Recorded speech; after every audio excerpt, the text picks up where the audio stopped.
봅시다.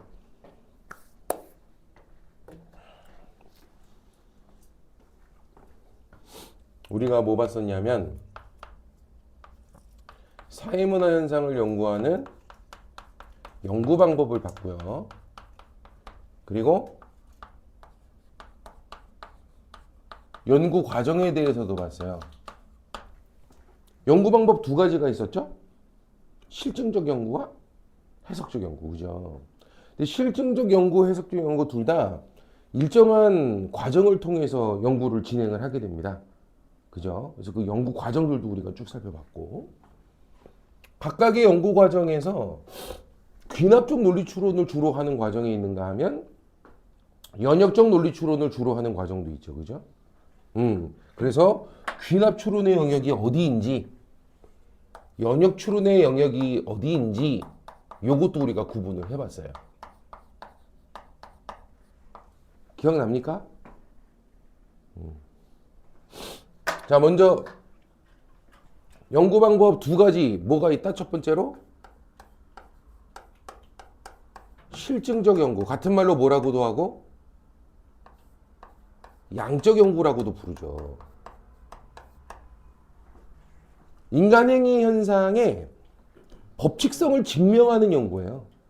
실증적으로 많은 어떤 양의 자료를 수집하고 뭐 통계적으로 분석을 해내든 아니면 실험을 통해서 원인 결과의 변수 관계를 증명하든 이런 방법들을 통해 가지고 인간 행위 현상 안에 존재하는 법칙성을 증명하는 겁니다. 이해되죠? 그래서 실증적 연구는 자연과학 연구할 때 보통 이렇게 실증적으로 뭔가 자연현상의 법칙성을 증명하고 막 이런 과정들을 거치거든요. 그 방법을 그대로 도입한 겁니다. 알았지? 그래서 인간 행위의 법칙을 발견 증명하겠다. 이런 목적으로 연구를 하는 거고요. 자연현상 연구할 때 왜 증명 방식을 통해서 자연현상 속에 존재하는 법칙성을 증명하듯이 그대로 도입하는 겁니다. 그래서 이론론이라고 불러요? 이원론이라고 불러요? 방법론적 이론론, 방법론적 이원론. 이론론, 자연현상 연구 방법과 사회문화현상 연구 방법은 하나의 원리, 같은 원리로 되어 있다. 알겠죠? 그래서 이건 방법론적 일원론 이런 말을 쓰게 되죠. 이해됩니까? 아무래도 인간행위 현상에 들어있는 법칙성을 증명하는 뭐 이런 연구니까 많은 양을 수집하는 게 필요하겠죠. 한둘 연구해가지고 어떻게 법칙 증명이 됩니까? 그죠? 그래서 방대한 양의 자료.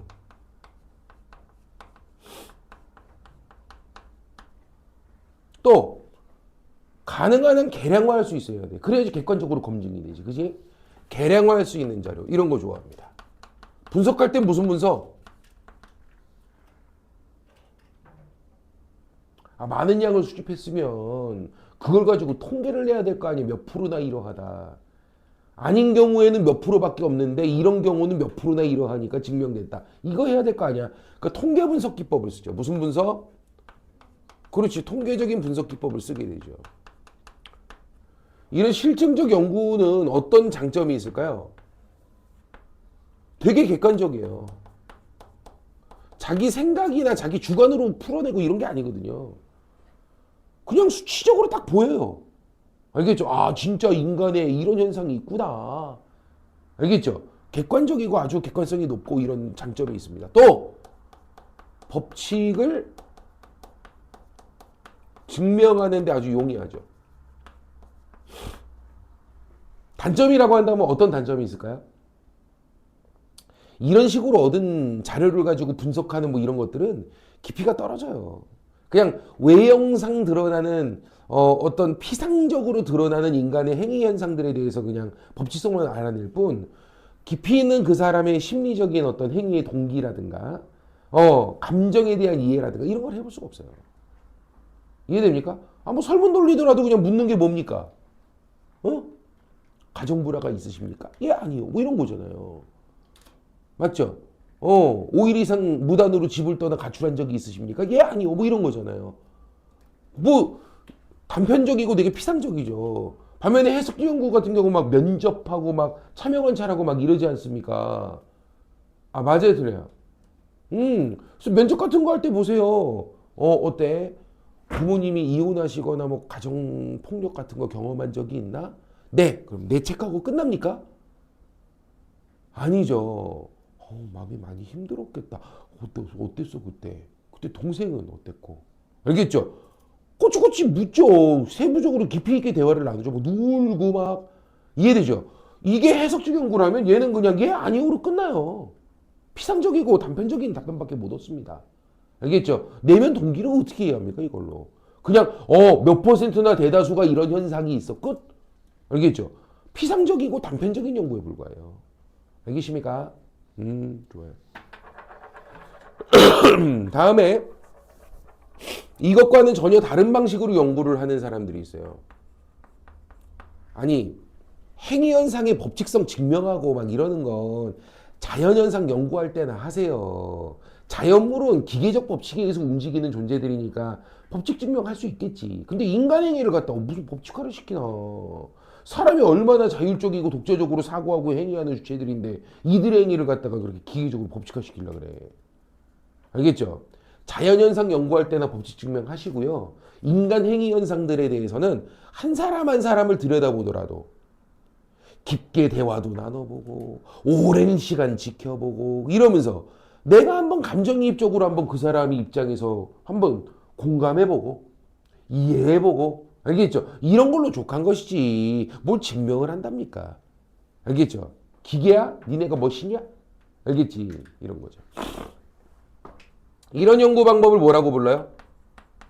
해석적 연구, 질적 연구 이런 말을 쓰게 되죠. 질적으로 상당히 깊이 있어서 질적 연구라고 해요. 알았지? 이런 해석적 연구, 질적 연구 이런 거를 하는 사람들은 연구 목적이 법칙 증명 이런 거 아니에요. 인간행위에 뭘 법칙을 증명합니까? 그딴 거 아니고요.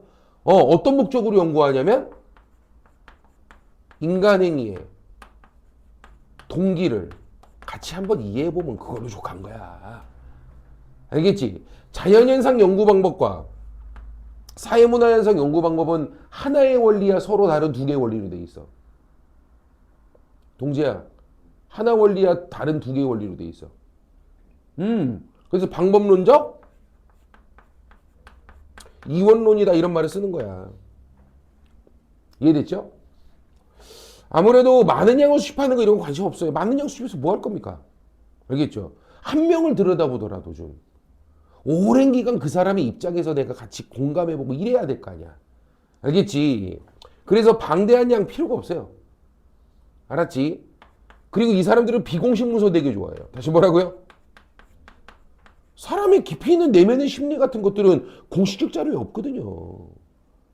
이해되나? 그래서 일기, 낙서 같은 이런 것도 분석하는 거 되게 좋아하고요. 알겠죠? 어떤 자료? 심층적인 자료. 이런 거 좋아합니다. 분석할 때도 통계 같은 거 안 내요. 뭘 통계를 내요. 한꺼번에 100사람씩 하는 거 아닌데. 알았죠? 뭐 합니까, 그럼? 직관으로 분석하죠. 얘가, 이래서 표정이 이렇구나, 지금.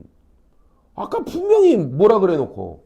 자기는 X한테 전혀 아무런 관심 없다 그래 놓고는. 알겠죠?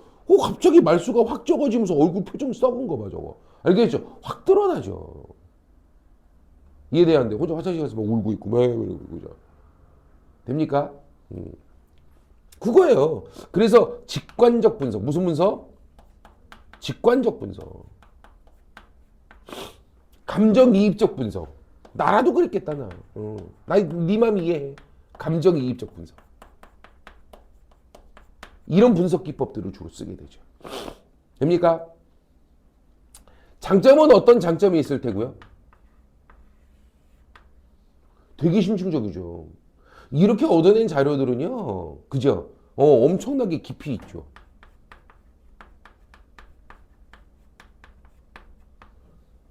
됐습니까? 또 연구 대상 범위가 되게 넓어요.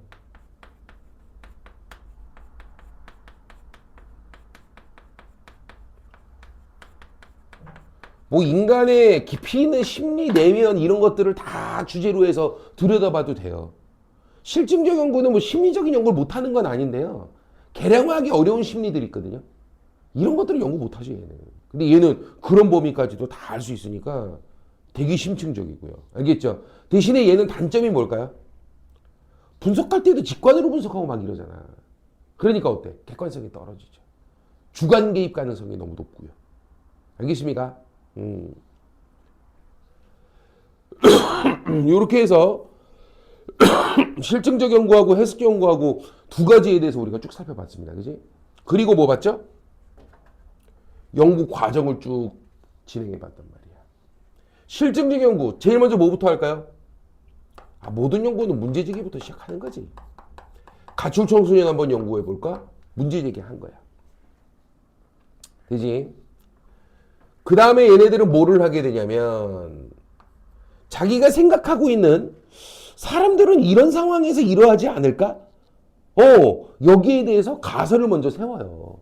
그리고 이거를 증명하는 방식을 고민하고 그 식대로 전개해가지고 증명을 하는 이런 과정을 거치는 거죠. 이해됩니까? 잠정적으로 미리 이러지 않을까 싶은 가설을 세워서 결론을 미리 내려놓고 확인하는 과정을 거치는 거지. 말뜻 이해됩니까? 그래서 뭐부터 세운다? 가설을 설정하게 된다. 가정의 불화 정도가 높아지면 청소년들의 가출 확률이 높아지지 않을까? 알겠죠? 잠정적으로 미리 뭘 내려놓는 거라고? 잠정적으로 미리 결론을 내려놓는 거죠. 이해됩니까?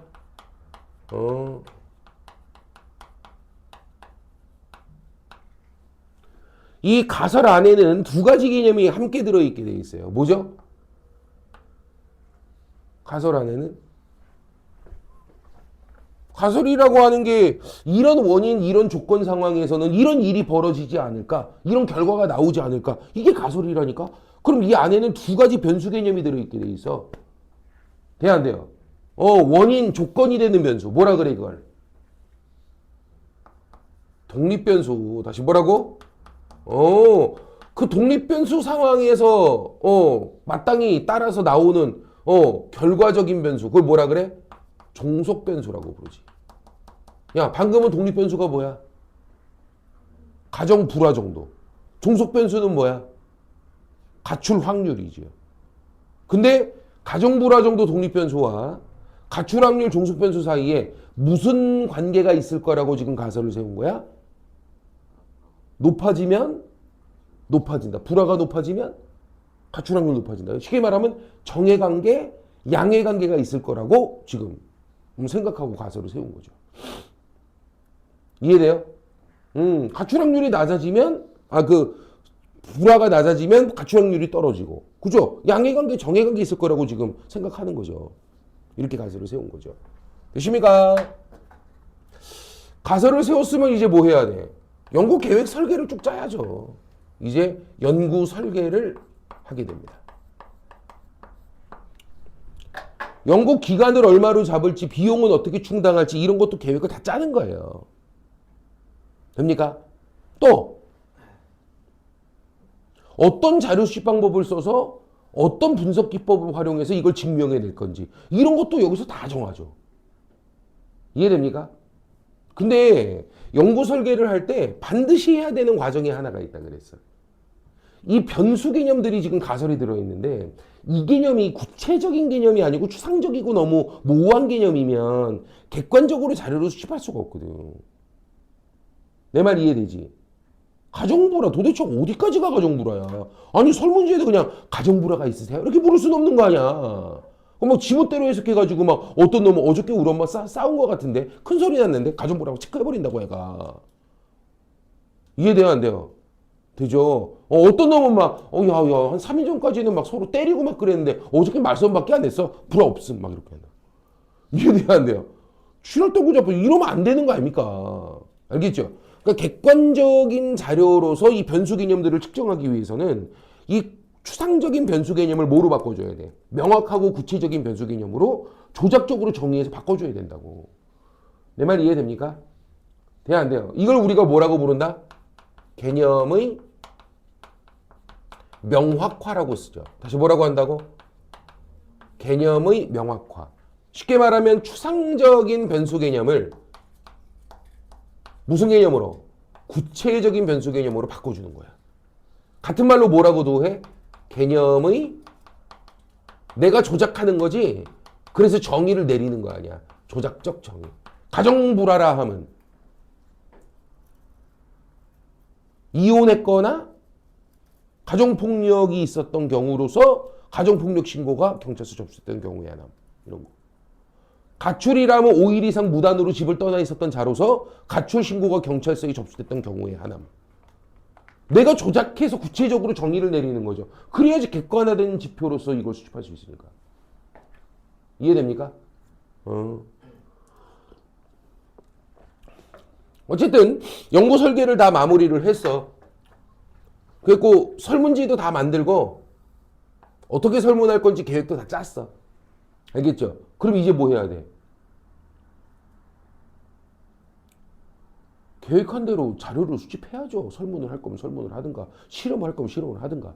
알겠죠? 이제 자료 수집으로 들어가는 겁니다. 뭐로 들어간다고? 자료 수집. 아마도 법칙 증명, 인간행위 법칙 증명 이런 거 하는 사람들이니까요. 자료를 수집할 때 어떤 자료 수집을 좋아할까요? 많은 양을 하는 게 좋죠. 통계 분석을 통해 증명하기에.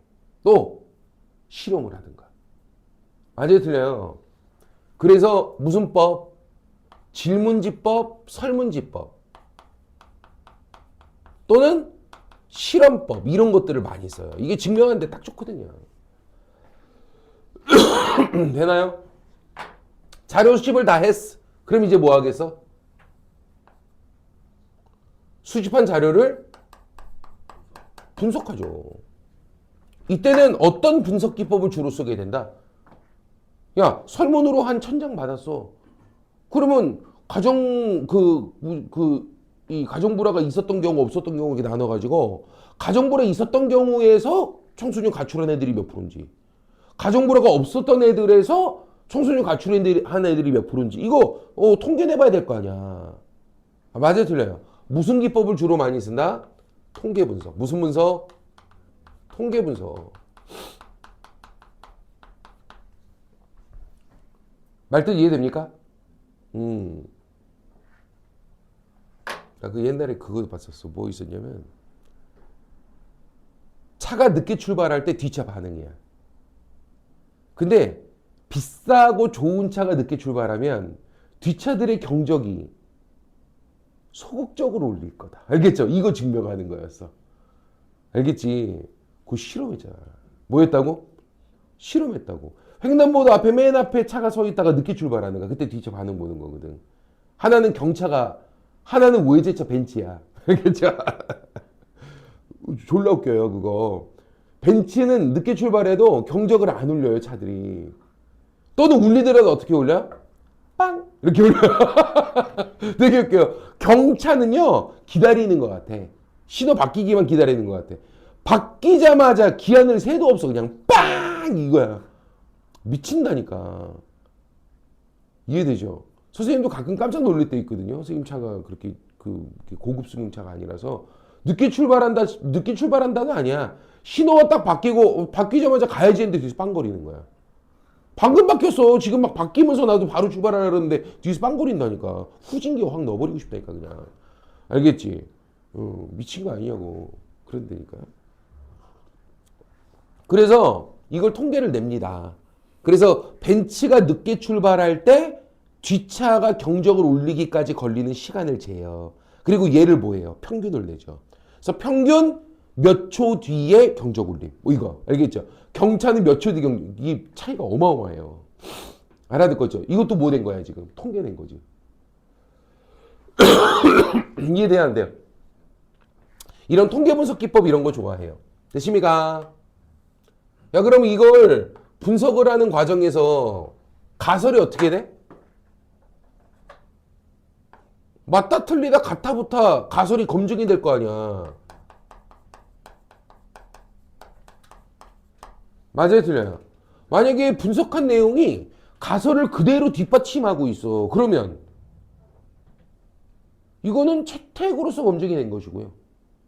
알겠죠? 근데 분석한 내용이 가설과 정반대로 나왔어. 이러면 기각으로서 검증이 되는 거겠죠. 주의할 점은 뭐예요? 채택되는 것만 검증이라고 착각을 해. 정반대 결과가 나와서 이것도 검증이 된 거야. 기각으로서 검증이 된 거죠. 알겠습니까? 그래서 가설의 검증은 두 가지 방식으로 있게 됩니다. 뭐가 되든, 채택이 되든, 뭐가 되든, 기각이 되든. 그럼 선생님, 검증이 안 이루어진 경우는 어떤 경우인가요? 애매해.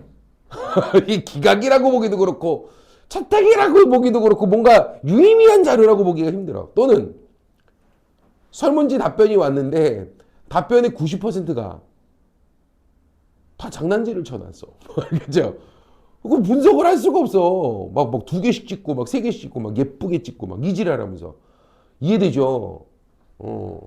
그러면 검증이 안 되죠. 이런 경우는 검증이 안 됐다고 하는 거야. 알았지? 어쨌든 이제 결론이 나올 겁니다. 채택이 되든 검증이 되든 뭐 검증이 안 되든 결론이 나올 겁니다. 자, 결론이 나왔어. 그 다음에 일반화 과정이라는 거 보통 거치게 되는데 이게 왜 그러냐면 실증적 연구는 사람들의 행동에 존재하는 법칙을 갖다 증명하는 거란 말이지. 그럼 이게 많은 사람들에게 적용해서 많이 거치면 거칠수록 어때? 신빙성이 높아져요. 그러니까 이거를 내가 지금 현재 진행했던 대상들 뿐만 아니라 더 많은 대상으로 확장시켜가지고 이걸 진행을 해보는 걸 일반화라고 불러. 이런 걸 많이 거칠수록 신빙성이 높아지는 겁니다. 알았지? 일반화가 끝났어. 보니까 진짜로 가정불화가 생기면 가출 확률이 획기적으로 높아지는 것 같아. 확실한 것 같아. 그럼 여기서 연구 접어? 와! 진짜 가정불화 때문에 애들이 가출하는구나. 자, 다들 수고했어. 야, 연구 접자 이제. 자, 회식. 미친 거 아니야? 그냥 그 사실이 너무 궁금했냐? 변태야? 그래서 그 사실을 밝혀냈다는 게 너무 기뻐? 아니, 인간행위 현상에 대해서 옳고 그름을 따져보고 해결책을 제시하는 게 목적이 되어야지. 그냥 인간행위 어떤 현상이 존재하는지 그 자체가 너무 알고 싶었냐? 이게 무슨 자연현상이야? 맞아요, 틀려요? 미친 거죠. 뭐까지 가야 됩니까? 대안제시까지 가야죠. 만약에 채택이 됐어. 진짜 가정불화 때문에 가출한 애들이 많은 거야. 부모가 그래서 이혼한 경우나 또는 가정폭력이 있었던 가정에 대해서는 뭔가 대책이 필요해. 그럼 거기에 대한 대안을 세워줘야죠. 이해됩니까? 이혼 가정 청소년이나 가정폭력을 경험한 가정청소년이나 알겠죠? 이런 애들에 대해서 전수 상담을 실시해가지고 뭔가 도울 수 있는 방법들을 찾아본다든가 뭐 대안이 있어야 될 거 아닙니까? 알겠죠? 좋아요. 해석적 연구 연구 과정입니다. 문제 제기할까요? 문제 제기 없는 연구는 없습니다. 가출 청소년 한번 연구해 볼까?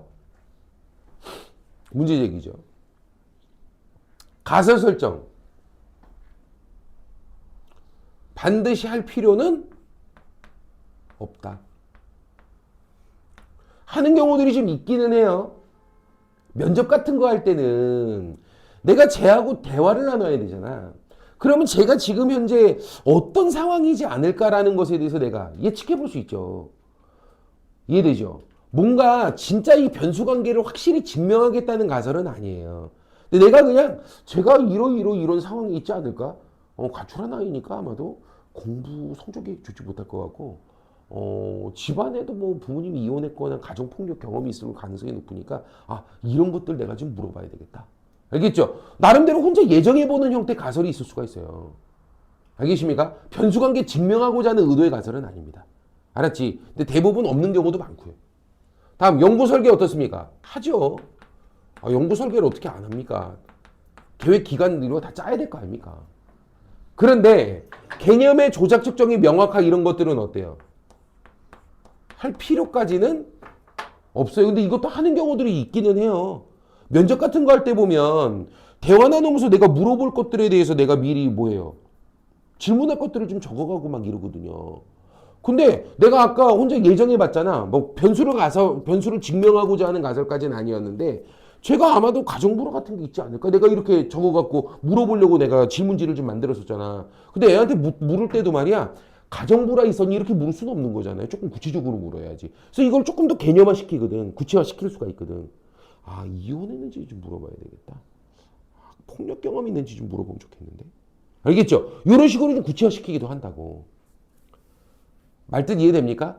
뭐 객관적 지표로서 누구나 어떤 객관적으로 답변할 수 있게끔 만드는 조작화는 아니에요. 알겠죠? 그런 구체화는 아닙니다. 알겠지? 하는 경우들도 좀 있어요. 어쨌든 연구 설계 끝났어. 그럼 이 자료집 들어가겠죠. 만약에 연구 설계할 때 뭐 참여 관찰하기로 했으면 참여 관찰 들어가는 거고요. 이때 뭐 면접을 진행하기로 했으면 면접 시행하는 거고요. 알겠습니까? 주로 어떤 자료집 좋아한다고요? 참여 관찰이든 면접이든 이런 거 되게 좋아한다고요. 됐습니까? 자료집이 다 끝났어. 그럼 수집한 걸 뭐 해야 돼? 분석하는 거지. 뭐 면접한 거를 녹음해놨든 촬영한 거를 가지고 내가 나중에 테이프를 돌려보든 보면서 뭐 하는 거야? 야. 안 보였는데 좀 보이지 않아? 야, 이제 쟤네 둘이 부부여서 저 표정이 저랬구나. 아, 재밌네 저거. 알겠죠? 뭔 얘기인지 알겠나? 알겠죠? 환승연애도 보면서 맨날 지들끼리 얘기하잖아. 야, 뭐야. X한테 신경 전혀 안 쓴다고 자기는 얘기하더니 저거 말수 적어진 거 봐봐. 내가 보는 거 맞지? 알겠죠? 이렇게 분석한다고. 그치. 어떻게. 야, 나 같아도 그거 어떻게 그렇게 태어나니, 사람이. 에휴, 저 보니까 엄청 신경 쓰네, 저거. 알겠죠? 분석하는 거야, 이게. 분석 어떻게 분석해, 지금? 직관. 다시 뭐라고? 아유, 나 같아도 그러겠다. 어떻게 그 태어나니? 감정? 내가 제 입장이 돼보는 거 아니야. 맞아요, 틀려요? 이런 형태의 분석 기법들을 많이 쓰게 되죠. 됐습니까? 자, 분석까지 다 했어. 그럼 이제 뭐해? 나름대로 뭐 결론을 스스로 내리겠죠. 일반화 과정 같은 건 거칠 필요가 없어요. 뭐 일반적으로 보편적으로 법칙성 증명 이런 거 아니니까 뭘 일반화를 합니까? 그런 필요가 없고요. 바로 대안 제시로 들어가게 됩니다. 여기까지 정리됐어? 좋아요. 그러면 귀납적인 추론이 주로 이루어지는 영역과 연역적 추론이 주로 이루어지는 영역을 한번 나누어 보겠습니다. 되냐? 한번 생각해 보자.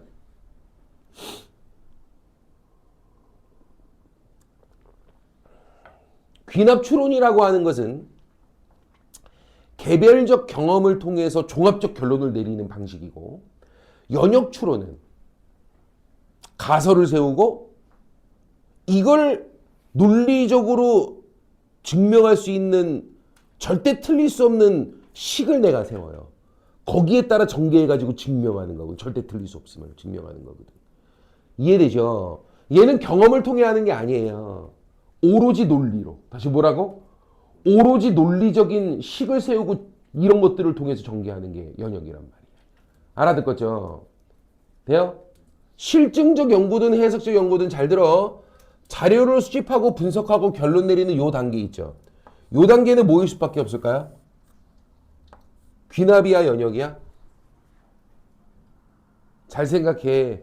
실증적이야, 실증적 연구야. 실증 연구에서 보는 거야. 뭐야? 야, 이게 가정불화가 없는 애인데 가출도 안 했네? 쟤도 그러네? 얘도 야, 뭐야? 가정불화가 없는 집 애들은 80% 이상 가출한 애가 없네, 다. 알겠죠? 가출한 애가 뭐 끼케야 한 5%밖에 안 나오네. 뭐야? 얘는 가정불화가 있는데 가출했네? 쟤도 그러네? 야, 이거 뭐야? 가정불화 있는 집에서는 거의 한 90% 가출한 것 같은데? 이거 맞네, 이거. 나봐. 자료집 분석 결론 이거 지금 귀납이야, 연역이야? 귀납이죠. 이해돼요? 귀납일 수밖에 없는 거야. 얘도 마찬가지야. 야, 봐봐. 지금 저 X가 지금 다른 여자애하고 설거지하니까 표정 봐봐, 지금. 갑자기 말수 적어졌잖아. 아까도 그랬던 것 같은데, 아까도. 아까도 무슨 여자애하고 다른 여자애가 말 거니까 말수 갑자기 확 줄어드는 거 봐, 저거. 알겠죠? 신경 엄청 쓰는구만. 뭐야, 이것도? 귀납이야. 아까도 그런데 지금도 그런데 그냥 누구 다른 여자하고 말만 걸었다 하면 내 새끼가 얼굴 표정이 썩는데? 알겠죠? 알겠죠? 뭐 이거 귀납이지 뭐 이거 다. 알아듣겠죠? 그래서 무조건 실증적이든 해석적이든 자료 수집 분석 결론 단계만큼은 무슨 추론일 수밖에 없어요. 귀납적 형태 추론일 수밖에 없는 거예요. 말뜻 이해됩니까? 그런데 실증적 연구는 가설을 세우고 뭐예요? 이 가설이 틀릴 수 없음을 어떤 식을 전개해서 증명하잖아요. 검증하는. 전체적으로 안 해보면 세부적으로는 귀납적 과정이 들어갈 수밖에 없긴 하지만 전체적으로 가설을 세우고 가설을 틀리지 않음을 입증할 수 있는 방식을 설계를 해서 식을 세우는 거죠. 그걸 전개해가지고 증명하는 방식이니까 전체적인 요 과정 안에 뭐가 있어? 연역적 추론 과정이 함께 들어있다고. 말뜻 이해됩니까? 제발 부탁인데 실증적 연구는 연역 추론, 해석적 연구는 귀납 추론. 이딴 말도 안 되는 공식으로 넣지 마. 얘도 귀납적 추론이 있어. 알아듣겠죠? 어떻게 넣으시면 되겠어? 실증적이든 해석적이든 자료식 분석 결론 단계는 뭐일 수밖에 없다? 귀납 추론일 수밖에 없다. 알겠죠? 하지만 실증적 연구는 가설을 세우고 식을 전개해서 증명하는 과정이 전체 속에 들어있기 때문에 연역적 과정이 함께 들어있다. 이렇게 보시면 되는 거야. 알아듣겠죠? 좋습니다. 자, 요게 저번 시간 우리 했던 부분이었고 오늘 할 거 좀 쉽시다. 뭐냐면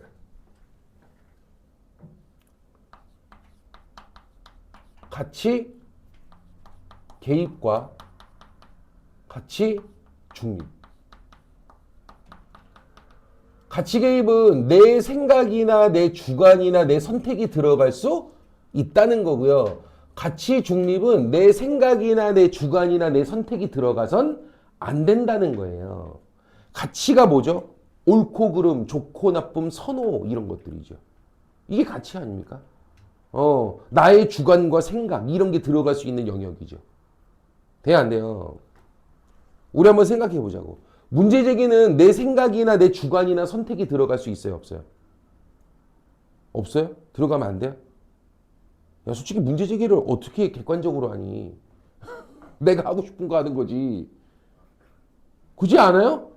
나 좀 가르쳐 줘봐. 어떻게 문제 제기를 내가 하고 싶은 연구하는 거지. 어떻게 객관적으로 내 생각을 버려요. 버리고 어떻게 해, 저걸. 알았지? 이거는 자기 생각이 들어갈 수 있죠. 들어가야죠. 가설 어때요? 내가 세우고 싶은 가설 세우는 거지. 그럼 맞아요, 틀려요? 야, 이런 법칙이 있을까? 야, 이런 거 있는 것 같은데? 한번 해볼까? 야, 이게 어떻게 자기 생각이 안 들어가요, 여기 안에. 당연히 들어가는 거죠. 이해돼야 안 돼요? 연구 설계, 이거 어때요?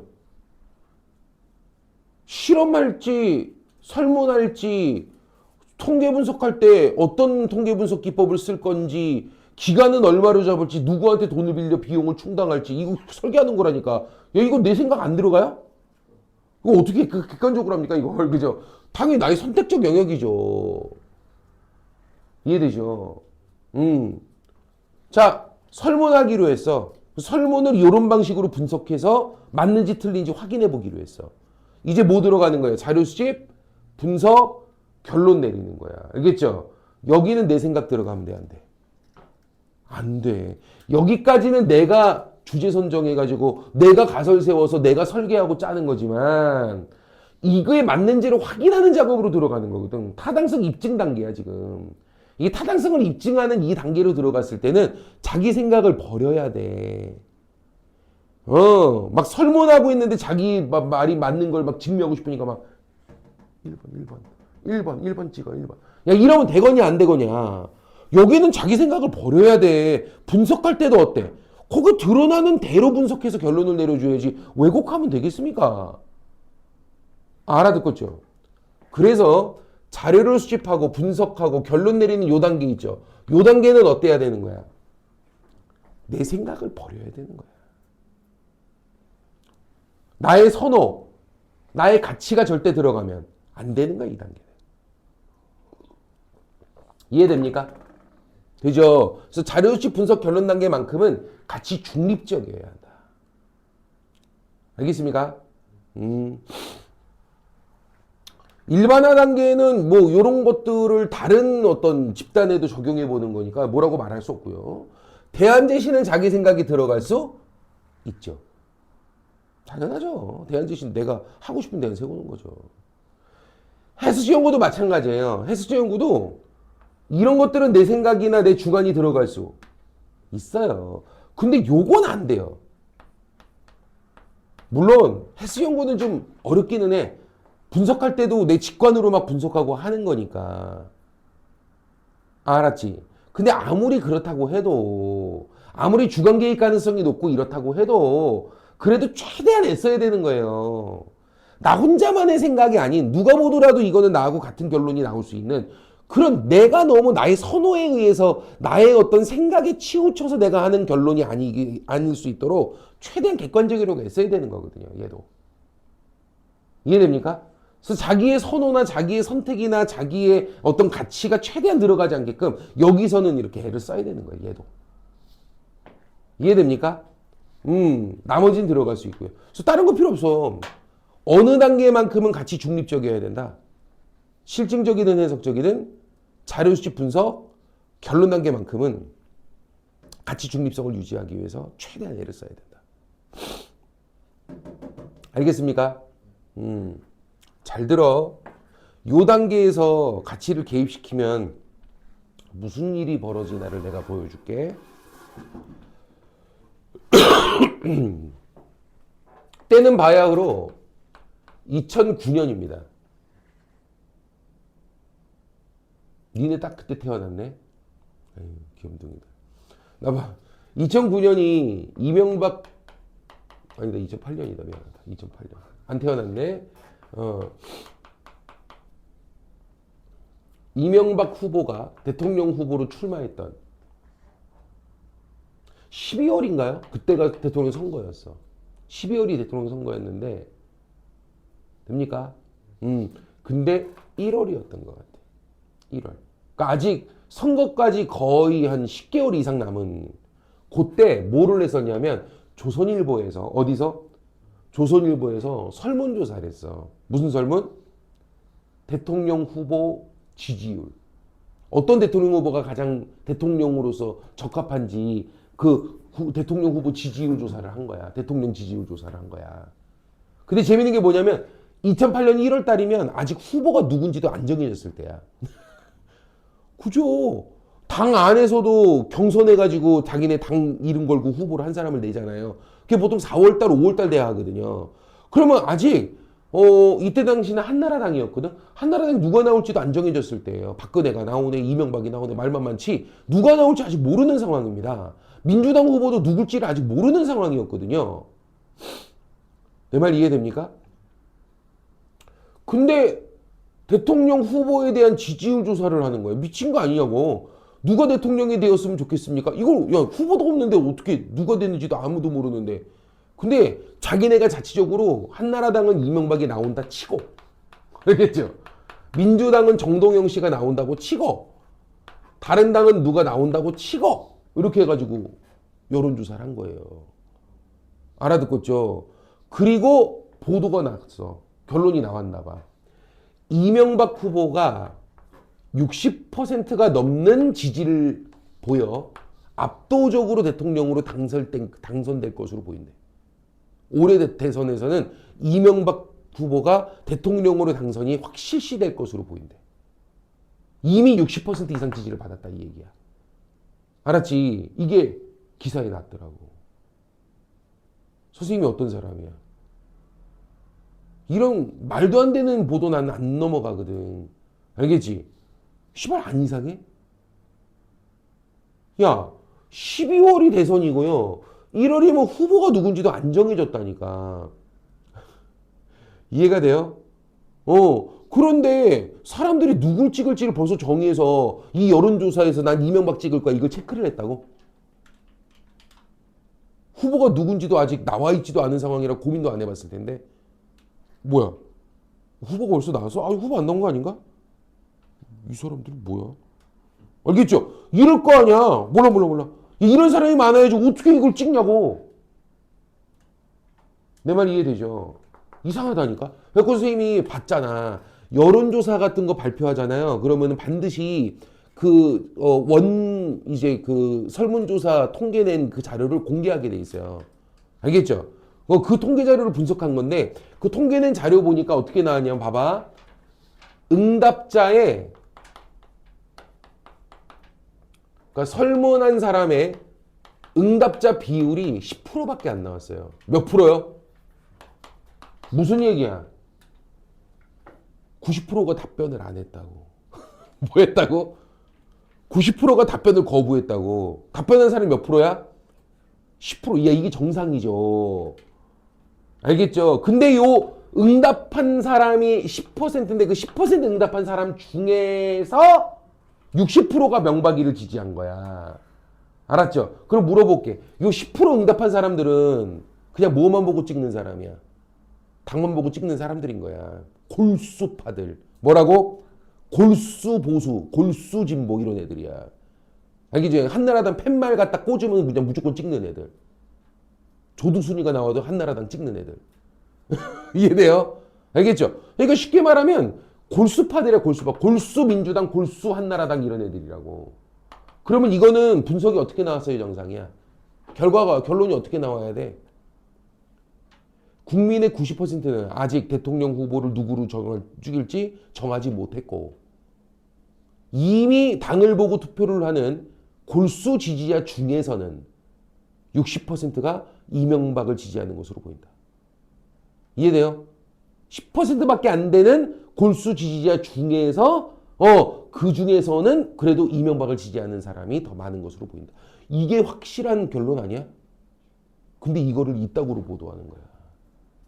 왜곡이야 이건. 뭐라고?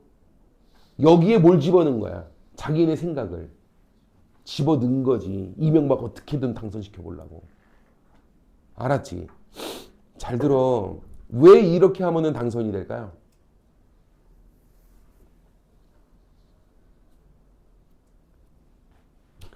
사람은 사표 방지 심리라는 게 있거든. 뭐가 있다고? 내가 찍은 표가 죽은 표가 되는 걸 원하지를 않아. 그래서 많은 사람들은 중도적인 사람이 많거든. 그때그때 상황에 따라 막 찍는 사람을 바꾸는 사람들이 많아.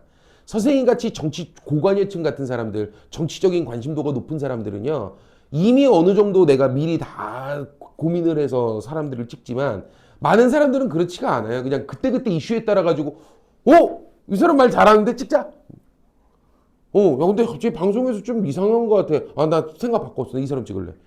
왔다리 갔다리 하는 사람들 많아요. 그러니까 보통 이런 사람들 같은 경우가 한 40% 이상 되거든요. 이해되죠? 근데 이런 사람들은 델롬 찍어요. 다수가 델롬 찍게 돼 있어요. 왜요? 내가 던진 표가 죽은 표가 되는 걸 원하지를 않아. 이렇게 미리부터 선제적으로 밀고 가잖아요. 야, 여러분 봤죠? 이미 끝난 게임이야. 어차피 이명박 당선이야 이거 안 바뀌어. 60%면 끝난 게임이야.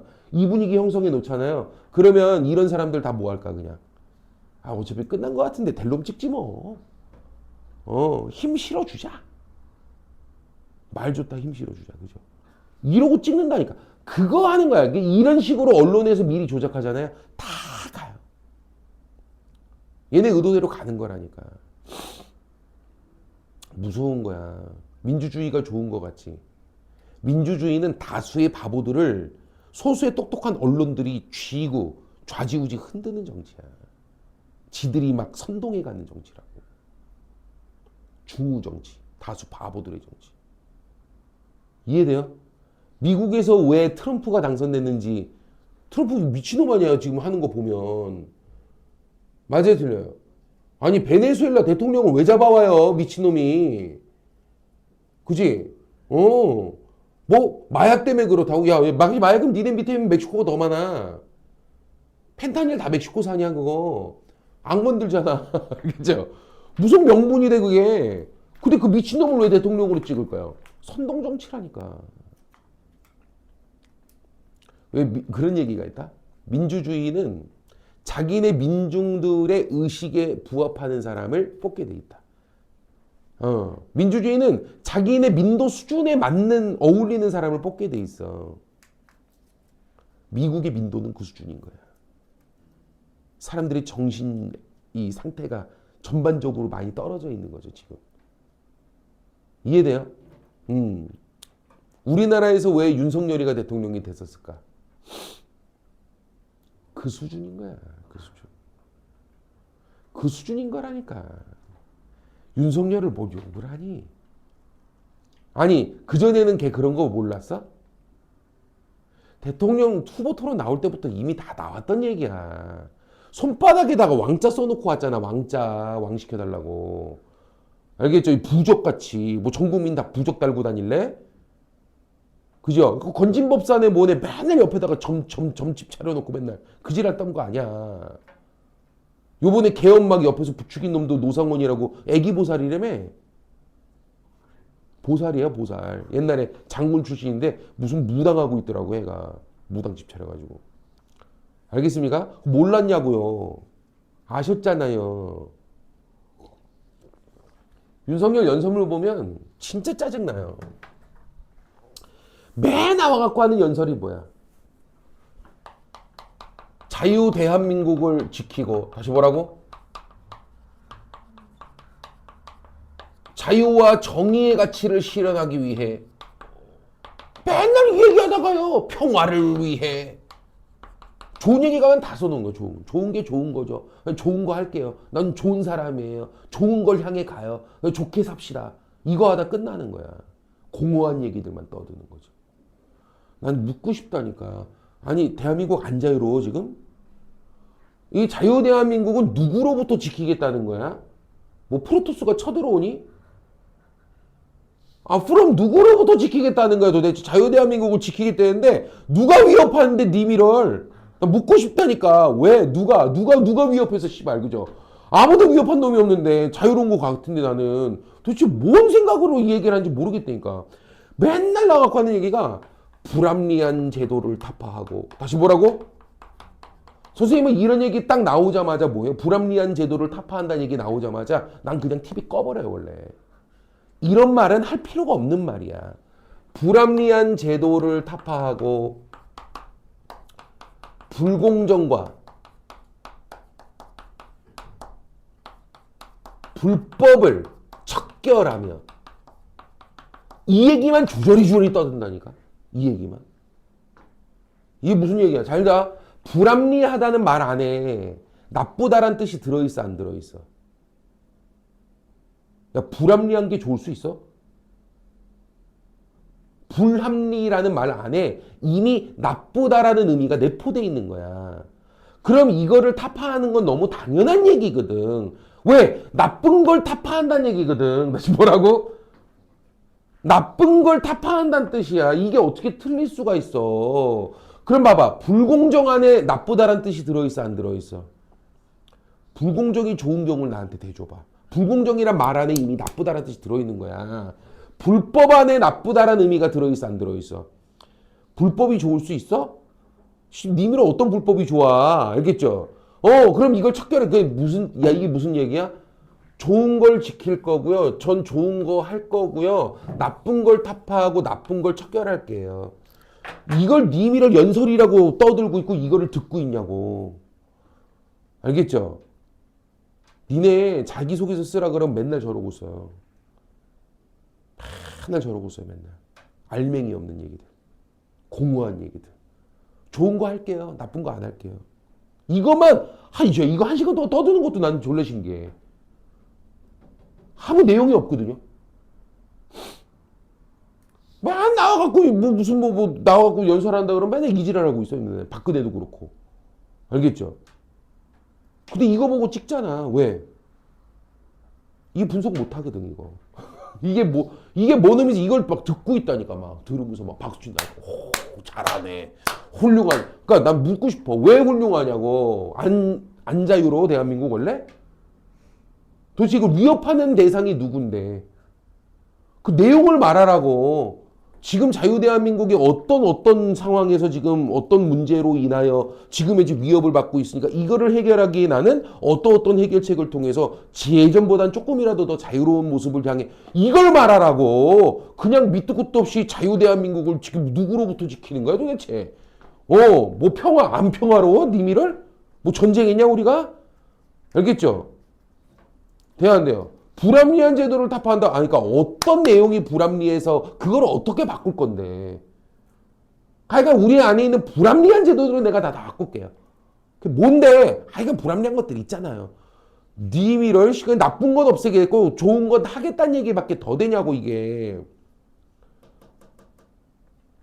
미국 애들이 딱 요 상황이야. 미국 애들 맨날 무슨 대통령 연설하러 나와갖고 맨날 뭐 프리덤이었던 저스티스가 어떻네, 피스를 하겠네. 이지랄 떨면서 하면 막 일어나가지고 막 휘파람 불고 막 박수치고 막 생지랄들을 떨어대.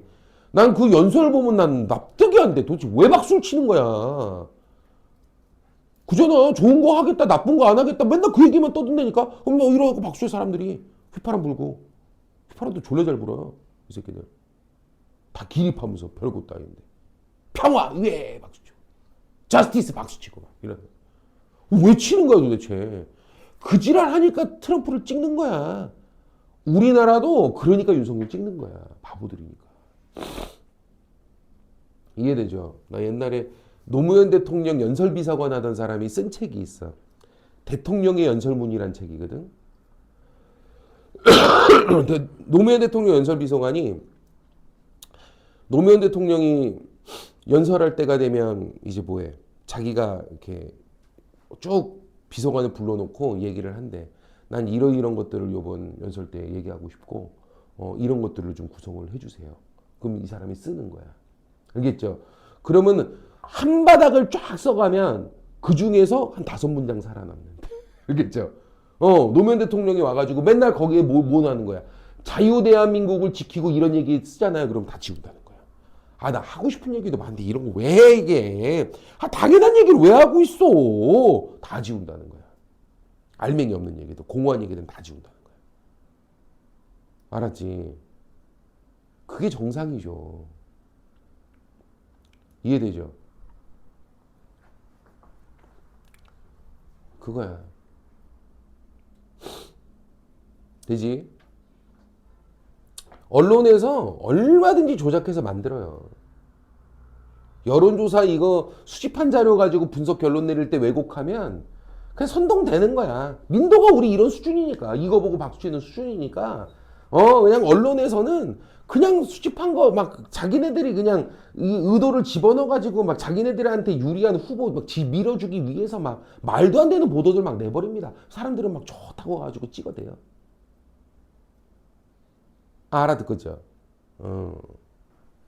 무섭습니다. 똑똑해져야 돼요. 우리 이과애들은 지금 이것도 안 배우잖아. 그잖아. 나는 저 이과애들은 정치 이런 것도 안 듣고 뭐 사회 설문조사 뭐 이런 거 아무것도 안 하잖아요. 그죠? 쟤네들은 투표권 주지 말아야 된다고 난 생각해. 이 중우정치, 바보들하는 정치라니까. 쟤네 이건 몰라. 가가지고 나중에 대통령 선거할 때 되면 저 불모지 개척되지 않는 영혼들 쟤네들 맨날 앉아갖고 뭐 할 거야, 맨날. 와가지고, 야, 좀 말 잘하는 것 같지 않아? 생긴 것도 믿음이 가네! 막 이지랄 한다니까 가가지고, 지랄 떨고 자빠지고, 알겠죠? 아니, 무슨 개나 소나 다 정치하면 어째? 이해되죠? 관심도 없는 새끼들이. 선생님은 투표는 의무입니다라는 말 반대. 아니 내가 누굴 찍을지 정확하게 저 사람이 어떤 사람이고 나는 어떤 이유에서 저 사람이 대통령이 돼야 된다는지 여기에 대해서 확실하게 자기 주관을 말할 수 없는 자들은 찍지 않아야 돼. 아니 왜 가서 연필을 굴리고 자빠졌냐고. 그냥 좀 알고 똑똑한 사람들 그래도 저 사람에 대해서 왜 저 사람이 대통령이 돼야 되는지에 대해서 뭔가 설명하고 말할 수 있는 자들이 좀 뽑게끔 내버려 두라고. 모르면 대가리가 비었으면 맡기기라도 하라고. 왜 지들이 나가서 찍기를 하고 자빠졌냐고. 이해되죠? 지금 말하는 이런 것들을 옮길 수 있는 자들이 논술로 대학을 가는 거야. 아무것도 안 되는데 건국대학교 문제야. 알겠지? 어? 돼요? 좋아. 이렇게 해서 우리가 자료식 분석 결론 단계에서 자신의 생각이나 가치를 개입하면 어떤 문제가 생기는지를 좀 보여드렸습니다. 그지? 잠깐 쉬었다가 하겠습니다.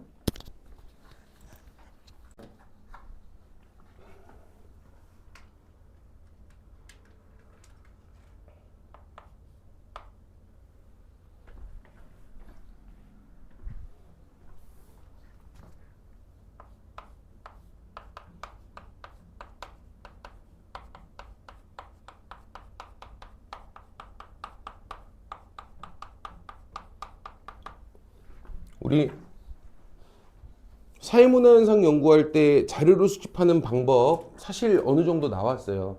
실증적 연구, 어떤 인간행위 법칙 증명 연구 이런 거 할 때 어떤 자료 수집 방법을 많이 썼었죠? 많은 양을 수집해서 통계 분석하면 증명하기 좋죠. 뭐 한다고 그때? 질문지법을 쓰죠. 됩니까? 그래서 질문지법이라고 하는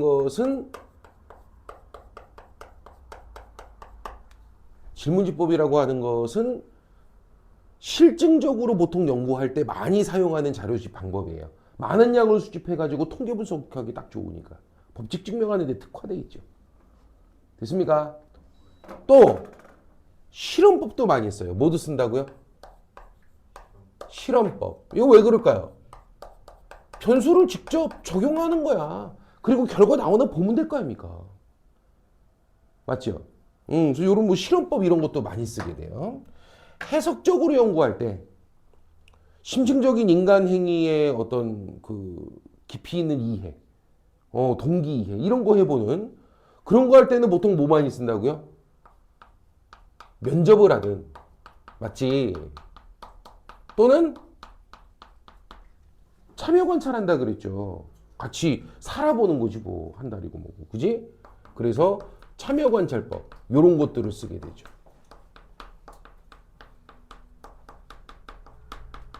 가장 핵심은 요 네 가지예요. 자료집 방법 네 가지. 질문지법, 면접법, 실험법, 참여 관찰법. 그 중에 질문지법하고 실험법은 뭐 할 때 많이 쓰고요? 실증적으로 뭔가 인간행위 법칙 증명 연구 이런 거 할 때 많이 쓰고요. 면접법이나 참여관찰법은 해석적으로 보통 연구할 때 주로 사용하게 되는 자료집 방법이 되겠습니다. 알았지? 바로 들어갈게요. 질문지법은 어떤 장점이 있을까요?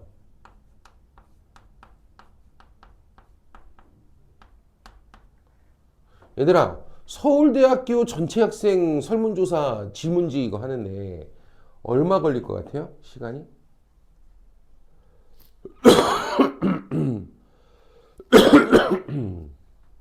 서울대학교 전체 학생 의식조사 설문 이거 돌릴 거야. 얼마 주문할 수 있어 너? 동지야. 응.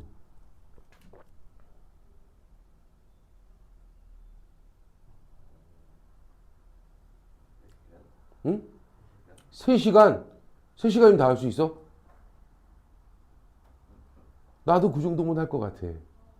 왜냐하면 서울대학교 아침 9시부터 수업 시작할 테니까요. 그때 알바생들 데리고 가서 풀면 돼요. 알겠죠? 손에다가 1,000잔씩 쥐어주고 야 수업 시간 시작하기 전에 들어가서 나눠주고 5분 있다 걷어와. 알겠죠? 이거 1, 2, 3교시 때 안에 수업 한 번씩은 다 있을 거 아닙니까? 맞죠? 못 받으신 분들 하라 그러면 되죠. 그래가지고 1, 2, 3교시 때 수업 시작할 때 들어갔다가 알겠죠? 5분 만에 걷어오고 다음 또 시작할 때 들어갔다가 5분 만에 걷어오고 이거 하면 되지 않겠습니까? 다 걷을 수 있어요. 되죠? 비용 많이 들까요? 그 종이값 얼마 듭니까 그게? 거기다 알바생들 뭐 얼마 줘요 그거 해봐야. 그지? 한 3만 원 주면 되지 않을까? 안 할래 니네? 서울대 가서 3시간 뭐 하면 돼? 서 있는 것도 아니야. 나눠주고 걷어오고 띵까띵까 50분 놀다가 알겠죠? 다음 시간 될 때 들어오다가 여기 3번만 하면 돼. 그럼 뭐 3만 원 준대. 해 안 해? 할 거잖아 이 새끼들. 알겠죠? 돈이 많이 드냐, 시간이 많이 드냐. 그지? 시간도 쬐끔 들고, 비용도 어때요? 조금 들죠, 그죠? 그런데 수집할 수 있는 양은 어때요? 엄청나게 많은 양을 수집할 수 있어요. 그리고 수집한 자료는 뭐 하기 좋아? 통계 분석하기 딱 좋지 뭐. 알겠죠? 됩니까? 통계 분석이 매우 용이합니다. 이런 장점들을 가지고 있는 게 질문지법입니다. 되나? 오케이? 그러면 단점은 뭐가 있을까 이거? 얘기했지만 그냥 예 아니오 답변 1, 2, 3, 4, 5 중에 찍기 뭐 이런 거 아닙니까? 단편적이고 피상적인 답밖에 못 얻어요. 깊이 있는 속내 이런 걸 어떻게 추가 질문을 통해 계속 대화 나누기 이게 아니잖아요. 알아듣겠죠? 그래서 이렇게 얻어낸 자료들은 다 어때? 피상적이고 단편적인 답변이야. 쉽게 말하면 심층성이 있어 없어? 그렇지. 깊이 있는 자료가 아니라고 이런 자료들은. 이런 부분에서 분명 한계가 있죠. 됩니까? 또 이거 회수율이 떨어지잖아요. 뭐가 떨어진다고? 설문조사 한다고 돌렸는데 90%가 답변을 안 했어. 10%밖에 응답을 안 했어. 그죠. 회수율이 엄청 떨어지죠. 이래버리면 연구 자체 신뢰도가 떨어져요. 이런 부분에서도 한계가 있고. 다음, 언어 제약이 있어 없어 질문지법? 있죠. 생각해보면 얘네들은 언어 제약이 없어요.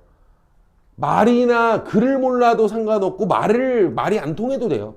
말 안 통하면 실험 못합니까? 원주민 실험 못하나요? 하면 되죠. 참여관찰 못합니까? 말 안 통한다고? 말 안 통해도 다 보여요. 같이 한 달 살아보면 제가 어떤 놈인지 다 보여요. 말 안 통해도. 알았죠? 말 안 통해도 되고요. 글 몰라도 상관없어요. 얘네들은 언어적 제약이 있기는 해요. 둘 다. 그죠? 근데 얘가 제일 커요. 왜 그럴까요? 얘는 글까지 몰라도 돼요. 말만 통하면 되거든요. 근데 얘는 글까지도 알아야 돼요. 이해되죠? 그러니까 여기는 질문지법 이게 어때요?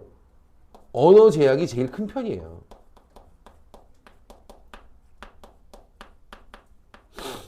알겠죠? 면접법은 언어 제약이 있긴 한데요. 질문지법에 비하면 되게 작은 편이고 말만 통하면 되니까. 알겠죠? 근데 얘가 제일 크죠. 누구한테 실시가 안 된다? 문맹자. 또 문맹자 못 알아먹어라. 문맹자가 뭐야? 글 모르는 사람이 문맹자죠. 알겠죠? 문맹자에게는 실시가 곤란하다. 알겠죠? 이런 부분에서 질문지법은 한계가 있죠. 됐습니까? 다음이야. 질문지법을 활용할 때 유의점. 여기서 시험 문제 나오는데 쉬울 것 같지? 안 쉬워. 질문지법 활용할 때 유의점입니다. 첫 번째야.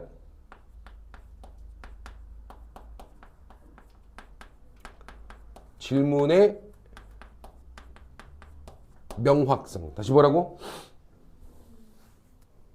질문의 명확성. 이게 뭔 소리냐? 이 얘기야. 잘 봐. 질문이 명확하지 않으면 답을 하기가 어렵거든. 내가 지금 말해주는 게 맞나 틀리나 어디에서 문제가 있나를 찾아봐. 분명 문제가 있거든. 알았지?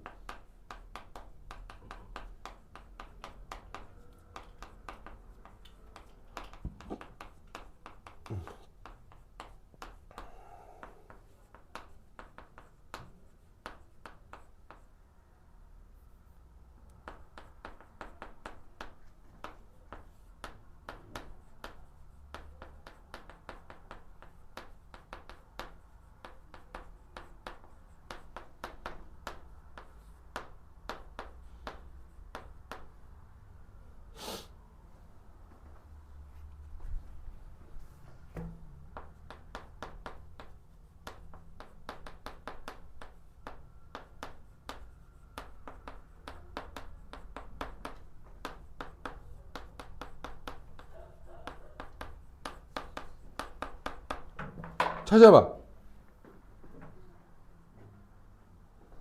당신 부모님의 학력은 1번 대졸 이상, 2번 고졸 이상 대졸 미만, 3번 중졸 이상 고졸 미만, 4번 중졸 미만.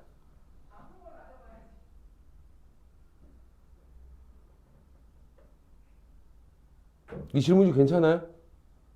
문제 있어요? 어? 이상 이하가 이상해?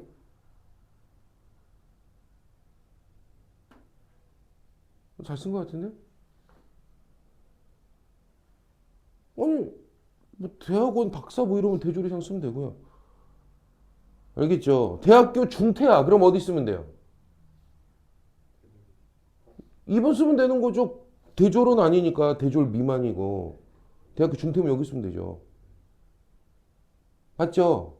대졸이면 여기 체크하면 되고 또는 대졸이 넘어서 뭐 박사 이러면 여기 체크하면 되고 1번. 알겠죠? 초등학교면 여기, 유치원이면 여기 이렇게 가면 되는 거 아닙니까? 그죠? 답지는 문제 없어 보이는데요? 여기 문제가 있어요, 여기. 못 찾는다니까, 니네, 이거. 그렇죠.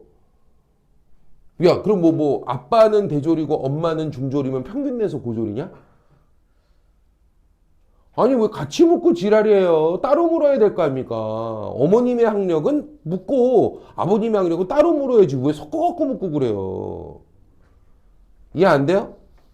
음. 다음, 요거 한번 찾아보세요.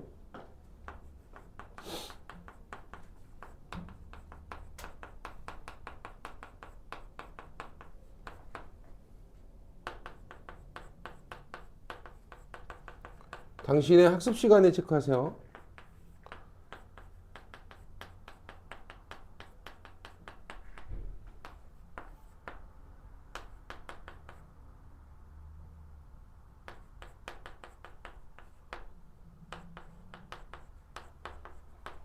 시자 안 쓸게요.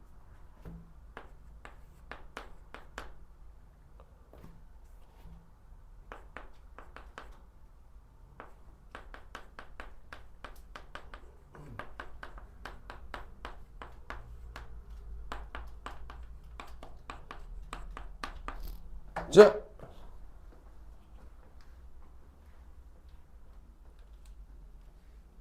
하연아 찾아봐.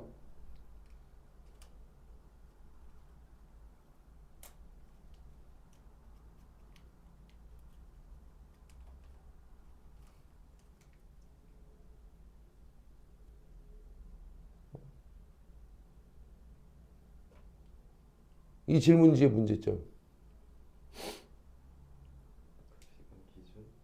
뭐라고? 학습 시간 기준 무슨 얘기지? 아, 그러면 여기 써줄게. 조금 더 자세하게 써줄게. 내가 그 자세히 안 썼구나. 당신의 자율적인 학습 시간. 알겠죠? 학원 이런 거 빼고, 학교 이런 거 빼고, 자율적 학습 시간.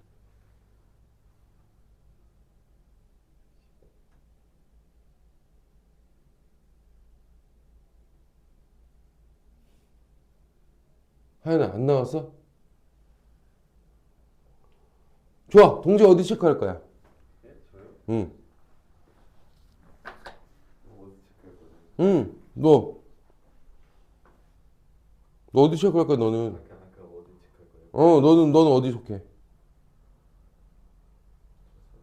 3번? 난 여기 있거든.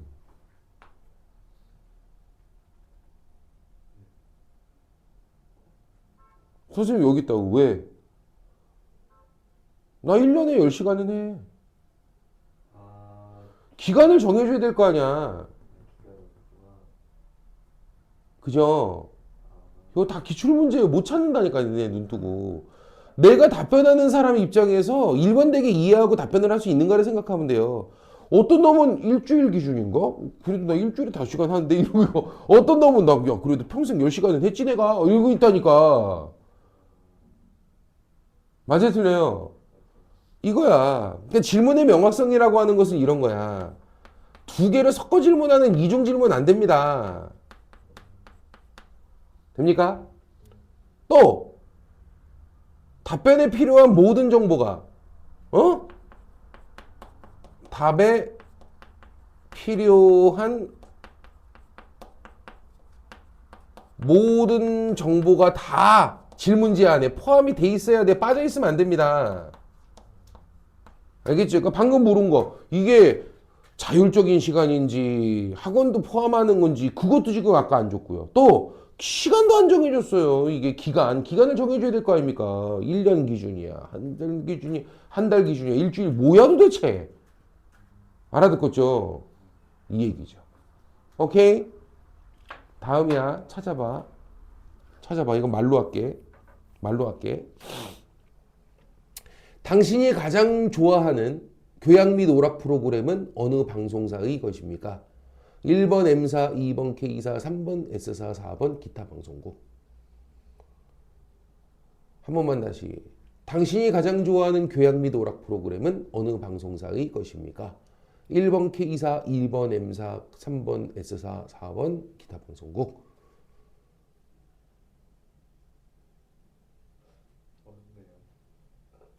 당신이 가장 좋아하는 교양 및 오락 프로그램은 어느 방송사의 것입니까? 1번 M사, 2번 K사, 3번 S사, 4번 기타 방송국. 하연아, 찾았어?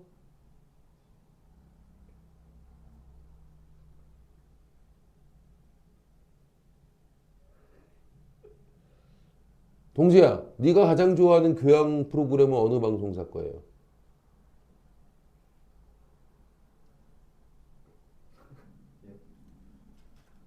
네가 가장 좋아하는 교양 프로그램이 뭐예요?